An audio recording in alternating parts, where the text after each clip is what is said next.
Nýr Toyota Hilux. Ný vél sem mesta breytingin á bílnum sem ég ætla að fjalla hérna sérstaklega núna. 2,8 lítra, 204 hestöfl og 500 Newton.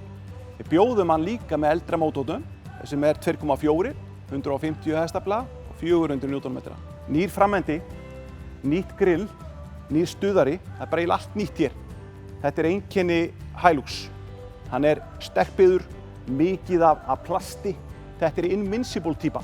Kemur frá verksmiðjunni með brettakantana hérna alveg niður frá framstuðarann á hann og niður í þokuljósi. Og að sjálfsögðu býður slíkir kantar upp á það að menn geta sett 133 tóma breytinguna eða hvað sem þeir vilja. Og svo þegar við lítum í innréttinguna þá eru hluti sem eru mjög spennandi. Allur toppurinn að innanverðu svart klæddur og allt króm sem var í innréttingunni það horfið út fyrir smók eða bara einfallega svart. Sætin eru leðurklædd, gata leður í þessari típu. JBL hljómflutningstæki innifalin í þessari útfærslu. Hilux þekktur fyrir að vera gríðarlega áreiðanlegur og traustur. Þetta algjör jaxl. Auðvitað taka þennan bíl mjög margir viðskiptavinir okkar og eru bæði í má segja fjölskyldu erindum eða bara verktakar eða slíkir. En það bíllinn býður upp á svo ótal mikla möguleika. Rýmið bílnum gott, það gott að sitja í honum og gott útsýni. Það sem við gerðum hér, við finnum strax leyfi hleranum að detta niður.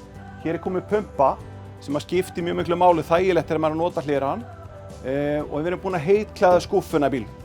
Og hvað þýðir heitklæðning? Það einangrun, hlífir bæði pallinu sjálfum og þeim hlutum sem á honum og minni hættu að þú berjir hlutina út af pallinum. Hér eitthvað sem ekki allir hafa séð.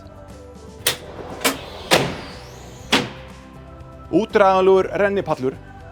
Og við sjáum það að við erum að fara með alls konar hluti, við erum með gólfsett, við erum með farangur, hluti sem mega kannski ekki endilega blotna. Á þennan rennipall þetta að fá hlíðar, þetta renna þessu þar af leiðandi þá bara í hólf, en mjög aðlaðandi lausn. En það sem við erum að upplifa þetta pallbíll og hann gerður fyrir burð. Burðargetan tonn og dráttargetan 3,5 tonn. Enga síður bíllinn mjög þægilegur í akstri og það sem menn gera hér núna á þessu nýja módeli að breyta dempurum á bílnum. Þannig að hann verður aðeins mýkri. Kemur aðeins inn á það þegar þú tekur beygjurnar á lágum hraða og ferð á svona undirlag sem gróft að þú finnur minna fyrir því að það hér blaðfjaðrir undirliggjandi sem gera þennan bíl gríðarlega sterkan. En þá hann á sama tíma mjög mjúkur. Töluvert annar heldur en var áður.